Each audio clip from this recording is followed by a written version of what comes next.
welcome to Author Showcase of Oshkosh. Each episode we chat with a writer about their process, their goal, their recent work, and whatever else may be on their mind. My name is Tom Cannon. I am the Poet Laureate of Oshkosh Emeritus and just your friendly neighborhood author. And hi, Tom. And I broke the clock. We're on the Oshkosh Media Channel and on your YouTube channel, Author Showcase of Oshkosh. I'm Bill Gillard. I'm professor of English at University of Wisconsin-Oshkosh. Happy to be here, Tom. Yeah, so am I. Especially since today we're joined by Felicia Clark. Felicia is a literary fiction and creative memoir writer, and she's a published poet with her debut book, Awake, Poetry for the Healing, which came out in April of 2025. Her work has also appeared in newspapers, magazines, blogs, and multi-authored books. Felicia lives as a nomad in a house on wheels, and we would want to definitely dive into that a little bit. So we're excited to have you here, Felicia, to talk about your new book, Awake, Poetry for the Healing. So tell us a little bit about yourself. Yeah, sure. So full-time nomad, as was read in my description there. I'm a former foster parent, an advocate of mental health, and I currently work remotely full-time for a Fortune 500 company as a social media strategist, which allows me to be a full-time nomad.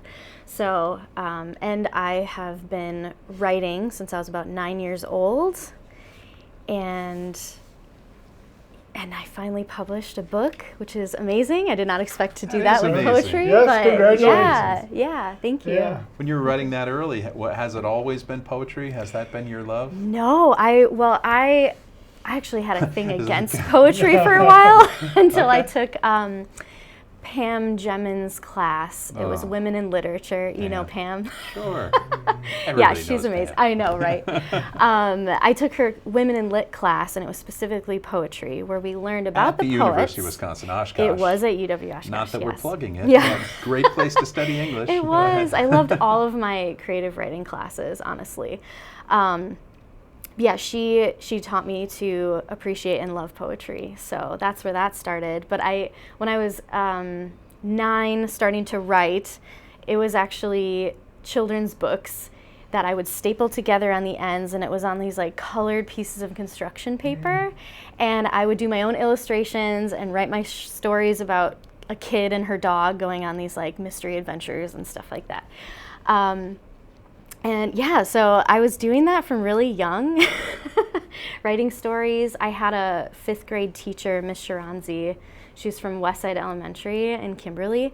She wrote me a note saying, because I had handed her a notebook just filled with these stories, and she said, "Don't ever stop doing this. This is amazing. I'm so proud of you." And that really stuck with me. Wow. And yeah, it was incredible. So. Wow. Yeah, and do you still have the box under your bed, or your mom? You know, it's funny. I actually had gone to the storage unit this weekend because obviously I don't have a lot of space for things in the RV. Oh, So I went to the storage unit and I pulled a manila folder and I filled it with some things I wanted to go through, and that letter was in there. It was just a little piece of paper. And I was like, oh, I forgot I kept it because I was getting rid of a lot of stuff too to downsize, but I kept that letter because how could you not? Yes, absolutely. And did you keep any of your books from when you were 9? I did, yeah. Yep. And I even did like a flip book. So like you turn the page and you can't fully see what's underneath. I can't remember what they're called, but just like the flap comes down and there's like a character in there. Like I was very creative as a child. Like my imagination was just very overactive in a good way. So that's fantastic. Yeah, thanks. Okay, and so then you went to university, high school, and then university, and somehow found your way to poetry. I did. From the fantastic, illustrated stories. Right. Yeah. So you went from not believing in poetry so much that you would tell 2 poets that have several chapbooks that to actually writing your own book. Right. We're outraged. This interview is over. I know, I'm always scared to say that out loud because I totally get it. And it wasn't like I was anti-poetry. I had always been writing long form like novels and then like short stories, and characters and things like that. So I just never really tried poetry until that class. And I was a journalism major, so then I also was writing, AP style and things like that. So I actually wasn't creative for a hot minute while I was working in journalism. And then I fell into marketing, which was a more creative field. And then at some point, I hit a bout of depression. And when I came out of it with my healing journey, I started to go back to some of the things that I had been writing, which I call my obsessive rights now. And it was within those that came each poem. So it was specific scenes from my life, and I put them in the book as poetry. Yeah. So that's kind of how that happened. Yes. As poets, Sounds you don't have to simple, worry, but we're not going to bash you. Yeah. That's kind of, our mode is not to do that. That's my point, is you went to, you clearly are very passionate about this. It shines through in the book. Yeah. And so it was part of your healing process? Yes, it was. It was. Did poetry. it start out as poetry, or did you take your journaling and switch it to poems? Yeah, that's a good question. It wasn't even journaling. I was writing all forms of stories based off of my life. So I would do hybrid fiction, so like the mixture. I was doing memoir. I took memoir and autobiography classes. And then I would write straight up fiction because I didn't want it to be my story, but I wanted to tell the story. And after a while, I had a mentor, Nikki Callio. If you know who she is, she published Finding the Bones. She's also in Wisconsin. She would read all of my stories. I would send it through to her. And finally one day she said, Felicia, there is a story that you're trying to tell. It's inside all of these pieces. Like, what are you trying to say? You should just tell that story. And that also stuck with me. So people will say things to me, and I will hold on to it for years before I do anything about it. And so it took me a very long time from that conversation, and even from 5th grade when she told me to keep writing, to actually take my writing seriously and do all of this. So you broached the subject, right, of difficulties, difficulties, mental health and how they radiate outward. Yeah. And in your introduction, I'm not sharing anything. Nope, you can share whatever. Yep, anything is fair game. It seems like you reached outward in a way that was very, very healthy, including writing, not just for yourself, but maybe getting this book out here as well. It's hard to think about connections, making connections like that when you feel the whole world closing in around you. And you had the wonderful twin joys of this hitting, and then the pandemic came, which isolated us all and probably magnified it for somebody maybe in your position. Yeah. How were you able to turn that into something that has made all of these connections and continue? You're here, you're making connections with the world, and that's that's hard for anybody on a good day. Yeah, I have a perfect answer for this, and it is something that I say honestly. I honestly say this in every interview I do because it worked for me, and I know it's worked for so many people. But I actually did the 12-week course, The Artist's Way, with Julia Cameron, and there were so many moments in my life where someone would say something to me, like my 5th grade teacher, or I even had a professor at UW Oshkosh say, "Oh my gosh, you're really good at writing microenvironments. Like, do you see where I'm going with this?" And I was like, "Yes, but no, I'm going to run away from that." So I would slam the door in my own face all the time. I had a journalism professor say, "You need to get this published. People need to know about this." And I was so self-conscious about it. I said, "Nope," and I hid it away. So when I did The Artist's Way, Julia Cameron basically has you do a couple things, like write morning pages, get the junk out of your head first, then write, do the artist dates, go on walks, and all that stuff. And then she says to look for synchronicities, so things in your life where gosh, I've been thinking about this story for 10 years, and all of a sudden, it was going to be a story about a dog, and there's this dog that's coming up to me, and it's a very specific moment. And so finding the synchronicities. And then she also says, walk through the doors. Stop running away from them. Stop slamming them in your own face. Walk through them. That is the universe opening and expanding for you. And if you walk through it, things are going to start happening. And it seriously, every time I listened, things just started happening. So all of the sudden I had this confidence for this book that, I mean, it's my story. It's been with me my whole life, 38 years. And I finally walked through the door, made it happen. I just learned over the weekend I won an award for poetry with BookFest, the inspiration category. So thank you so much. That's amazing. Yeah, and so it's like things like that, and it just keeps going on and on. And I've been on several podcasts now, and I've met these other writers who want to hear my story, and now I'm here. So like I just kept saying yes to everything, and I met so many local authors who also helped me write this, or not write it, but like put it together, because they also self-published. And before there was like a stigma to self-publishing, and so I thought like, oh gosh, like I'm gonna have to query and all that stuff. And so I was super proud of myself that I got over that stigma and really listened to what the other authors were doing and really learned the publishing industry too, inside and out, so that I was aware that this just means I have all full control over this story and how it's going to go out into the world. So, might be a really long answer to your question, but it's all connected, like everything. Sure. So I think if you want to go through a healing process, you're going to recommend your book, and I'm going to assume also that you would also recommend just people in general, you know, if you're going through a harsh time, you want to do some healing, to write some poetry as well, right? Yeah. Oh, absolutely. And so you've given us quite a few names and stuff. Yeah. And so why don't you just tell people where they can contact you? Sure. I'm asking for myself so that I don't quite remember the name.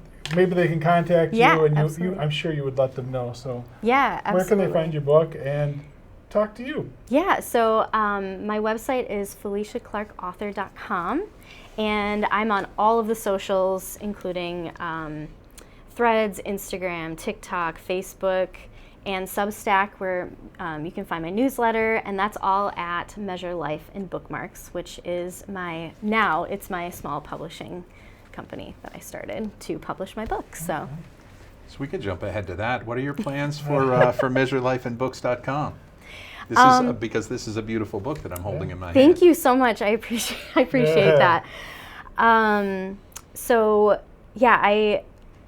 My plans for it are currently to continue possibly publishing my own. I did originally want to start helping other people, but I've been on such a roll with following, the route I'm supposed to go, walking through those doors, saying yes, that I think I'm going to keep it contained for myself.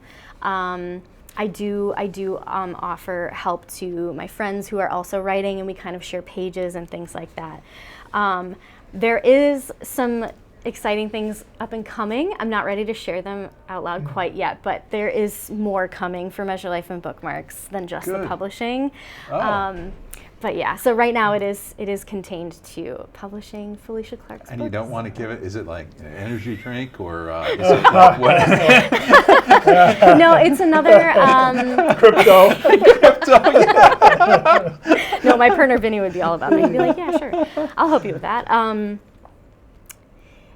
It's another business venture. No, I just wanted to, how should I phrase this? It's another business venture that I'm considering. Can you, and I want to swirl back now to connections and community. Yeah. Can you speak both generally and specifically about the Wide Open Writing Retreat in Maine? Sure, and how that particular moment for you made a difference, and maybe writing retreats in general, and your experience, the function of, as we all know what writing is, it's a lot of time, solo time, by yourself, writing, revising, but then these retreats are kind of like this hybrid. You're still by yourself, but then, you know, you have 15 best friends at lunch or whatever it is. Yeah. That's a great question. Let's hear it. Yeah. It is ironic you brought up to go to those retreats. Yeah, absolutely. So, this was right after the pandemic. So, it was still kind of going on actually, because it was 2021 that I went to Maine for this. And I was in the thick of my healing. And so things were all over the place. I was feeling hopeful, but I was in a very dark place still. And on the first day that I was there, I was surrounded by 20 other women. And we were talking about, we had to write down our intros and something that we use as a crutch, maybe. I can't remember, but somehow bringing that up that first day, I started crying in front of everybody, and I was so mortified because I didn't expect the you're retreat. The crying one. Yeah, I felt so embarrassed. And one of the writers followed me upstairs, and she said, "Sweetheart, that's a rite of passage. This isn't just about writing. This is healing. Like, you're going to heal here." And I didn't realize that that's also what a retreat was about, because it was my first time ever doing one. So that's why it was such a powerful experience for me. And what they do is they have you do writing based on prompts, and then when you get feedback, it's only positive feedback. And so it really built up everybody's confidence, and we started to write even better by the end of it. It was a beautiful thing. So just overall, it kind of kick-started the trajectory of this book then, because I also had spoken with one of the writers who had a food addiction, and she wrote a book about this food addiction and how to eat healthy and things like that and choose yourself and all of this. And I had used alcohol as a crutch for a really long time when I was depressed. And she gave me a copy of her book with this beautiful letter in it that said, "Don't ever let anybody stop you from writing the things that you are obsessive about. You need to tell some story. Until you're done telling this story, you're just going to keep writing it." And so I took that, and that's when I put my obsessive rights all in one document, and all of these poems then stemmed from somewhere in that document that I wrote. So it healed a part of my soul and my writing, because I also, over time, people say things about your writing that you hold on to, even if it seemed like nothing to them. You hold on to it. And for me, I did that. And that writing retreat was something that really opened me back up to being like, I am a writer. What am I doing? What have I been doing? I just wasted like a decade of my life. So it was really great. Do you have a theory on why writing does open people up? Why it opened you up to healing? So something that Julia Cameron says as well is that we are all a vessel for the universe, who is presenting every single one of us, not just writers, but all people are creative. And it is open. The universe basically provides us an idea, and if you take on that idea and run with it, it's yours, and you're the one that gets to tell that story and share that art with the world. If you choose not to, it will go to somebody else. And so I feel like writing is just one of those forms. And for me, that's what it is for me, is writing. And I actually, so I started writing a romance series, and book one was going to focus on a dreamer. So she was an undocumented immigrant who was brought here by her parents, and I was going to just try to tell her love story. But I felt very uncomfortable with that, and I actually knew somebody who was a dreamer. She just became a U.S. citizen, a couple of years ago now. And I reached out to her and I said, "How do you feel about somebody like me writing this story?"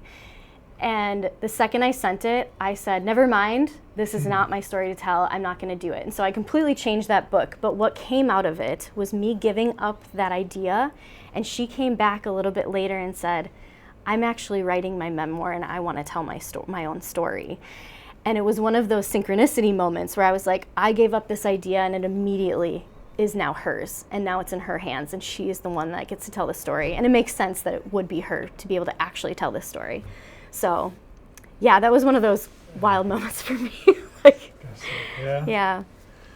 And so, would you share with us right now, maybe a little bit of your story? Read one of your poems. Oh, sure. Yeah, I can do that. So I can read. This one is called Chrome Cheers, and I dedicated this one to Lydia. She was basically my second sister growing up.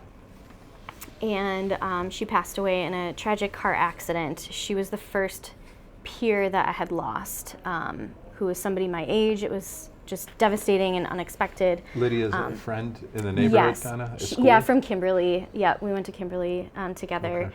And she lived with me for months at a time. She was like my sister. So, Okay. Chrome Cheers. You left in a time of endings, mourners collected in pools on the grass, days like autumn honeybees, fighting hibernation, exhausted by summer's grief. Pilsner beer offerings brought me back to a cherry wood casket, precisely the length of you. The lid was closed, so our imaginations opened it, painting impact bruises on your olive skin, your thin fingernails coated in their final shade, turquoise chrome. Out of respect to your elders, despite my distaste for brews, I cracked open my can, its tink echoing beneath the town weepers. Every April, we reluctantly cheers another missed birthday. Taking murmuring circle sips, we pour you a swig, liquid bubbling into dormant grass beneath the willow tree. We decorate your grave with the empty cans, then fill them with red roses from your daughters. Around us, branches perform a spring wind song, blowing our grief wide. These days mend us, for just a split second, almost as long as it took for your life to end.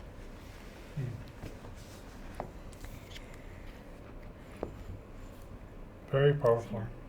And Thank you. Yeah. Yeah. It's the book that I'm holding in my hand and that you're holding in your hand is Yeah. actually a very, very beautiful book. Thank you it's, so much. You know, you write stuff and you can put it in a book and that, you know, it's black squiggles on the white page. Yeah. But yours is not like that. Yours is, you know, colorful and illustrated, and here's what a page of a poem looks like. That's one of my favorite spreads. Oh, this one in particular? Yeah, that's my cat Luna's eyes. Oh, wow. Yeah. That's brilliant stuff. Thank you. How and why, and mostly how? These books are, like, first of all, it's expensive to produce books like this. Yeah. And why was it important? Why was it important that beautiful, beautiful poem you just read Yeah. is on the background? Those are trees, yes? Yeah, that's the willow trees. tree. Yeah, Yeah. okay, God, yeah. Yeah. So, yeah, it's a 2-page poem, and there's a willow tree background, and yeah, and why is that so important?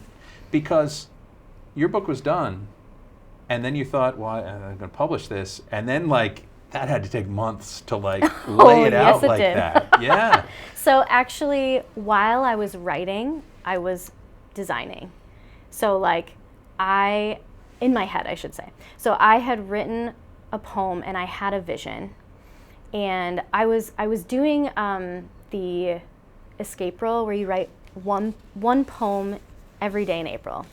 And so I had an opportunity where I was doing that. Wait, time out for a second. Yeah. Hold your thought. Yes. Escape roll? Is Escape that what you roll, said? yeah. I've never heard of that. Yeah. Have you heard of that? It's on What is it? Instagram. It's like a poetry Oh. writing challenge And that you I write a poem discovered. every day in Yep, April. in April, yeah, because it's National Poetry Month, so they like play into that. Wow. I think somebody else recently took it over, but yeah, that's how I started really throwing these poems down. Actually, was because I started doing that, and I had I used Canva when I was kind of like playing around with the visuals for each of the poems. So you take a picture of your cat, you throw it in the background. Well, you some see of that stuff I already had. So Okay. like it was already like my life was already documented, and I was writing about the past. So I was able to just grab these things that I already, had taken pictures of. Sure.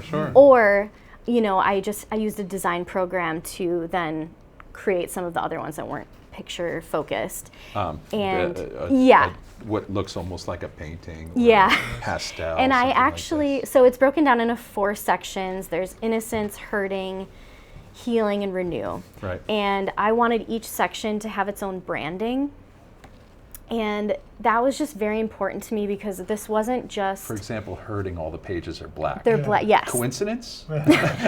No, purposeful, definitely purposeful. Or she would have said, yeah, what? I never thought about that. Yeah. That's just some symbolism there. Like, so you'll notice, like, innocence, it starts very colorful. Sure. And watercolors and light and Yes. happy, innocence of childhood. But then even at the end of childhood, there's some things in there that are going to lead into the hurting section. And so the hurting section is all the traumas, so it's very dark, There's white copy with black backgrounds and imagery in the, behind the words. And then healing was more of like a scrapbook vibe. So that was me starting to put myself back together. And like scrapbook pieces here and there that might not be much on their own, but together, this page that has different numbers, and then like a flower, just like a scrapbook. Like someone would put, someone would put in a scrapbook. Okay, I get it. And then renew was a mixture of all of those things. So it was like my whole self is coming back together, and I'm just like, everything's just art. And yes. It's not a good jellyfish. Yes, all my passions, like I loved the ocean and the stars and all that stuff. So like those things shine through some of the imagery and the words as well, imagery through the words as well. So, yeah. No doubt about it. That's amazing. Thank and you the branding so much. for each section. Yeah. Did you always have? Yeah. Did you always have? Think of it as these 4 parts and this journey. Not necessarily the 4 parts, but I knew I wanted it to be like an immersive experience. So I wanted it to be visual, and I wanted people to be able to just read the poems on their own and create their own visual if they wanted. But there was just something in my vision that was telling me I also needed to include, to make it a more immersive experience. I wanted people to really feel it on the page before they even like got to the poem, too. So they're like prepared, at least in the healing section. So yeah. Do you expect people to read this book in a linear way, page 1 to the end, just like and follow that journey? Yeah, so that's how it was written, but they do stand on their own. So if people are reading it out of order, that's perfectly fine, because honestly, healing is not linear. So so you'll notice in the healing and renew section, there's some dark stuff in there, because that's me in therapy processing something really dark that happened. So that's still going to be in some of the lighter sections, but it's reality that it's not, trauma isn't just contained to that one moment. It lives with you forever. And it's just how you're working through it now with the tools that you're given. So if it gets a little dark for you, you can skip to the renew section.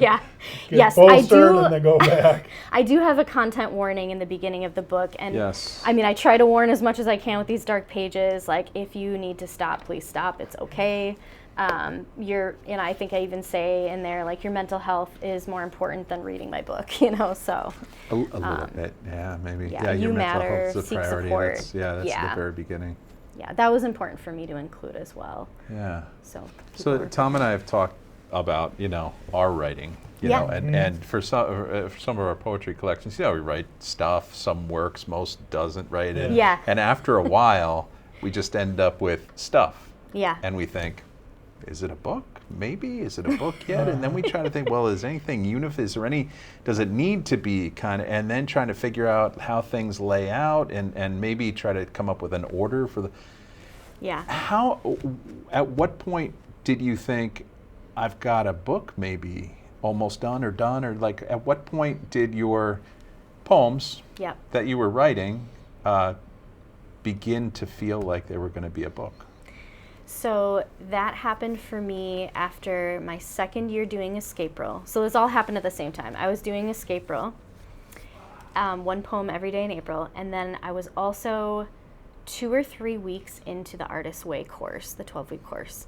And there was some sort of connection there where I was looking back on poems that I had already written, currently writing, and I was opening all of these doors. And I thought to myself, I've been writing my book this whole time. And so it was just a matter of now putting it in, all of them, into the poetry format. But I had already done a lot of it. So at that moment, I was like, I'm going to publish my story. I don't exactly know how it's going to go, but I am, and I'm going to use these poems to help tell it. So I, of course, wrote new poems to include in the book. I used some of the ones from the previous year or from my obsessive rights document, and I just worked it all in.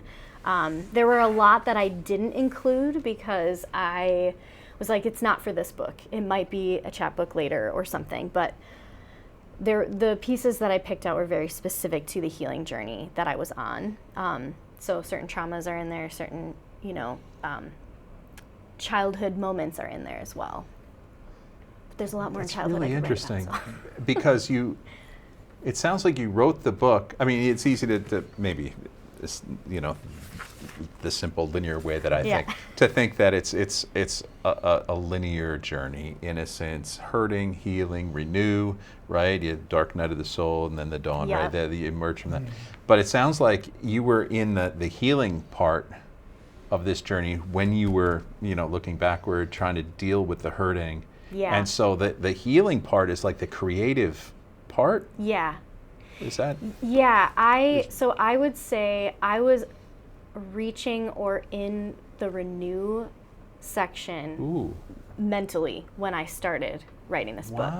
So I had healed enough, I had processed through a lot of the things in there to be able without to poetry. write.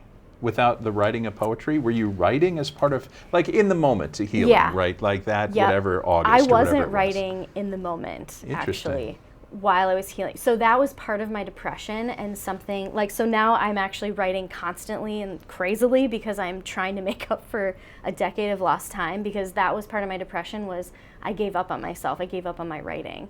And I was basically just rotting away. So it took me in therapy long enough, processing certain things long enough for me to even dabble back into it. And then I started the escape role. And I started journaling and following, what our artist way was telling me to do and things like that. And then all of a sudden it slowly started coming back and I decided to do the book. So yeah, it all just kind of collided and exploded, I would say. But yeah, and I think you said like you even start preparing Innocence is turning towards hurting. So it's not even 4 sections. It is a true story. Yeah. And it's when you can find a certain order that you want to go for a book, that's exciting and fun. But I do think that some people have this chapbook. Oh, it tells a story. Mm-hmm. But then you're like, well, I don't know how that fits into that one. And how, and mine was it's like a poetic memoir. So it was me, because I was used to writing more long form memoirs and novels, fiction, and stuff like that. So that's probably why I laid it out more like a book in that sense, where it's like, yes, read it from front to back and you'll see the whole story. Mm-hmm. But I also, knowing poetry and the certain scenes in my life that I was capturing, I still wanted people to be able to, jump around depending on their vibe or mood or where they were at in their healing journey too. So my hope for this book was to help other people who either aren't starting to heal yet, or they're in the midst of it and they are alone and they feel like crap, like I did, and they needed something like this. Okay, I think you just answered my next question, which was, besides everyone, who do you recommend to read your book? Yes, it's people who have any sort of struggle with mental health, whether it's they themselves or someone that they know that is struggling. So the hope is at least one life could be saved potentially by people not feeling so alone and just understanding the healing process and to trust the process that we're going to go back through the dark stuff. The only way out is through. So you have to go back through it. You come out on the other side. It's going to happen if you trust the process and you keep going, basically. So. And that's a fascinating aspect of this book, that it does, Innocence is, looking outward, but by the time we get to kind of hurting and even healing, it's very inward. Mm-hmm. And I'm wondering if you maybe would read another poem for us. Yeah, and sure. I think it's a nice way to kind of get closer to the end here. It's Fostering, and it's from the Renew section. Yes. And it's at if there is one speaker in this book, it's now I can look outward. Now I can be for others what maybe others have been for me to help drag me out of the muck. Yeah, absolutely. Fostering is such you could introduce it too. Yeah, give absolutely. it some background. It's such a brilliant poem. Thank you so much. So Fostering, this one I wrote about my foster daughter that I'd had 2 separate times, and I still get to keep in contact with her actually, which is really, really lucky. Not everybody is able to do that.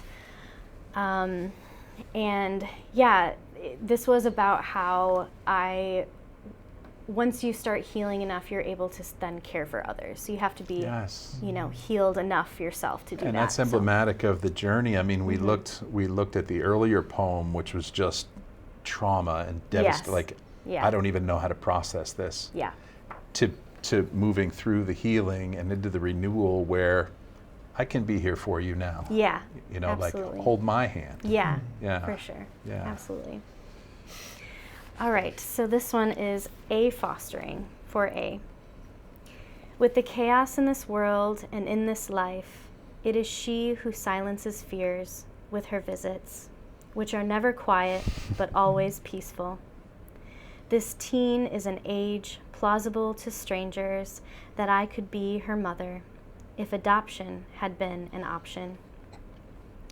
The infrequent moments we share are filled with eager hellos and tear-filled goodbyes. I could never replace these caregiving memories for any other letter. And I do want to explain that last line a little bit. So when you foster children, they ask you to not post their photo publicly or use their name. And so her name started with an A. And so I called her A publicly. And so that's why it's also called A fostering. Right, which works on at least two levels. Yeah. And then I don't know if fostering is in my future. I think it is. But if not, she is always kind of like that one foster child for me. So sure. I wouldn't trade her in for any other letters. Any other letters. Yeah. And you maintain that relationship. I do. Which is, I'm sure, a source of strength for A.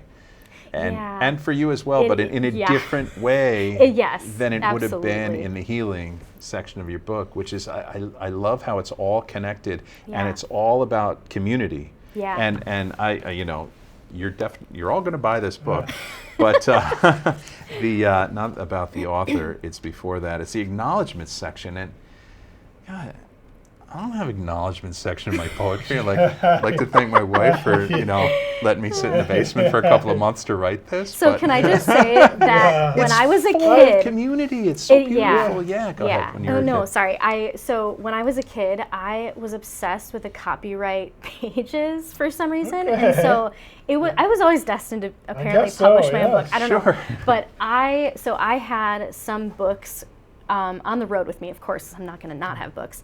And I would look at those copyright pages constantly while I was building this. I wanted an author note, I wanted a content warning, I wanted acknowledgments. Like, I was very much prepared for the front and back matter of my book. And you wanted permission from Paramount for Star Trek. I did! You want to hear a really fun story? Oh my gosh. Okay. So Mr. Spock. Yes. So I wrote Mattress about my partner, Vinny, and I was so nervous to ask them for permission because I had reached out to Mattel to publish another one of my poems, which was life size, and it was originally entitled Barbie. So all the doll references were Barbie, and it was so much more powerful, but Mattel said no, and I was like, darn. So I was so nervous about this because Mattress was a very, very important poem for me, for us, and my partner and I, and when I got that email, they said, yes, you can publish it, or you publish it, just don't republish it anywhere else or whatever. So I got permission, and we did a dance around the RV with the dogs. They went crazy. It was a whole thing, but that was such an important moment for me, and I could not believe I actually got that approval because there were a lot of Star Trek references in there. But it was meant to be published that way. And that poem wouldn't be the poem if you had to paraphrase "Live long and prosper," right? Exactly. If you had to say "Live for a while and do well," exactly. it would die. I know. I would have had to pull it, and it's one of my favorites. So I'm so glad that they let me do that. That's great, and that explains you're exhaustive. And your author's note and the acknowledgments. But for me, it's just so remarkable and heartening that the community that you have that you are now supporting, but that I was supported was the my water support that squad buoyed your boat during that storm of several years. Yeah, a for decade, sure. whatever it was. Sure. And there were people always there waiting for me when I was ready to come back to writing. You know, my friends were there while I was in the thick of healing, and I call them my support squad. So we actually had each other on an app called Marco Polo. It's like a video chat app, and we had that in 2020. That's how we all stayed sane, basically. And yeah, so then once I started healing I sat too. alone in my basement. I don't want to just go ahead. That's funny. Yeah. But once I started healing too, these people that were either in my life at one point and left came back, or new people came in who were also healing, and I Sure. ended up kind of removing toxic people and welcoming in these more healing people. And so those are the people in the book now, you know, in the Wow. acknowledgments, the ones that survived through all of this together. And yeah. I think So. that's a key to success, is replacing toxicity with Yes. something supportive. Yes. And so just as we're getting ready to close out, you talked about your nomad life. Yeah. And that's kind of interesting. So maybe if you could just kind of it might be important too, because if they're going to be reaching out to you, Yeah. let's say early next year, you know, where you're going to be. Right. There might be an Yeah. explanation of that. So what's your life like now? What do you see yourself in the future, you know, Yeah. with writing and everything? Yeah, absolutely. Well, I'm not stopping my writing. I'm going crazy with it right now. It is hard because I have a full-time job, my authorship is full-time, and nomading is full-time. So I have to force myself to find time to write, but I do it. I wake up 2 hours earlier than usual to do it sometimes, and to get in, you know, my morning pages and things like that. But traveling around has really opened me up to, of course, new experiences, new places, which is inspired then my Nomad Romance series that I'm working on. And no matter where I am, I actually have copies of my book in the RV, so people can always order them from me. I ship them right from the RV. I sign them. I have some goodies for everybody that orders a copy. But yeah, nothing is like going to be different from me living in driveways right now, other than the place that I'll be waking up in. So, but it is quite an adventure, I will say. It sounds like that. Things break down in the desert. It's not great. You're out of water, and you're like, well, what are we gonna do? So Write another poem about Exactly. breaking down in the desert. Yes. exactly. Okay. Yeah. All right. Well, that's all the time we have for today's All right. episode. Well, thank you I'd like so to much. thank Felicia Clark very much for appearing. Thank you. You can find her work at FeliciaClarkAuthor.com. Yep. Yeah. Amazing. So, oh, there's the graphic up there. Yeah. Got a little so- startled. I thought it was the ending credits, where I would invite you guys to like our Author Showcase page on YouTube, like and subscribe, leave a comment. It helps us out, and our authors that we talk to always love Good. to get a little feedback. So that's Tom Cannon, and I'm Bill Gillard, and we'll see you next time on Author Showcase of Oshkosh. Thank you. Thank you. Thank you for tuning in to Author Showcase of Oshkosh with your hosts, Dixie Joe Jarchow, Bill Gillard, and Thomas Cannon. We'd love to hear from you, whether you're interested in being a guest on the show, have a question, or want to share your thoughts. Please reach out to us on social media or via email at OshkoshAuthorShowcase@gmail.com.